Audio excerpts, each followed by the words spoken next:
Howdy, this is Dan Eby.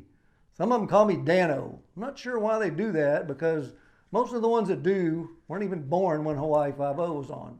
But that's okay, I like it. So here I am at Gunner Energy Services, pulling back the curtain, and I'm going to talk about well control because Clinton won't let me talk about ranging, which is probably a good thing. Well, we found out through doing many years of this thing, there's 4 different phases these blowouts usually go through, some sort of a blowout control operation. Assessment, access, wellhead preparation, and then the capital kill operation. Well, how does all this go down whenever an operator has a blowout and he calls the well control company? Usually a senior guy, the guy's going to run the job, he starts heading to the location, and a lot of times there's, a bunch of phone calls that can go back and forth. I've even had the Louisiana State Troopers send me videos of blowout while I was driving to a well. So, today's, it's quite easy to get information sharing. It's quite easy with phones and videos and cameras and all that kind of stuff.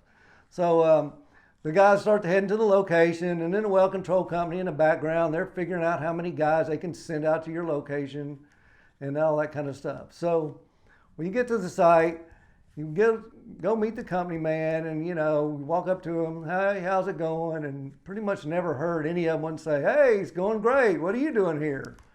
Well, a bunch of them are all, they can be kind of down in the mouth and a little upset and, that type of thing. So, but anyway, you introduce yourself and say, well, let's go look at this thing. So you get all your PPE on and you go look at the well. So it's really important that the well control guy gets a chance to go look at the well because he sees things quite different.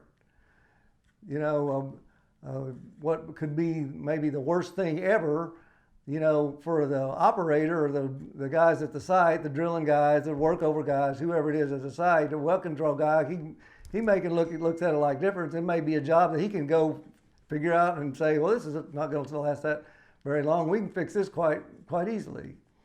So, but the assessment is, a thing that where sometimes you can walk straight up to the well and you can go out there and actually touch the well, can get very close to it. Other times, and when there's a big, huge fire like this, you can't get very close to the well at all.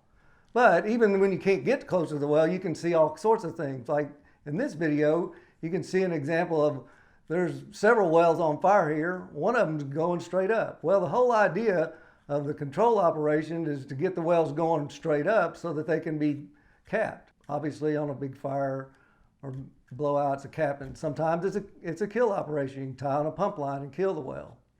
So once all that, you got a good idea that's going on, you can start ordering equipment, whether that equipment's the stuff that you need to gain access to where you can actually touch the wellhead itself or for the ultimate control operations. So there it is, the fighter jet version of assessment. Really fast, really high level. You get there, you see what you can see, so you can move on to the next phase. And that's when all the people start showing up in the access phase. And actually, the assessment phase actually continues into the access phase on many of these jobs. So we'll talk about that next time. Thanks for joining, and do your likes and clicks and all the good social media stuff. We'll see you next time.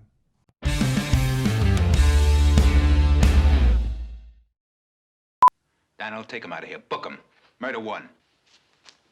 I'll get you for this. I'll get you for this. Well, I'll worry about 99 years from now.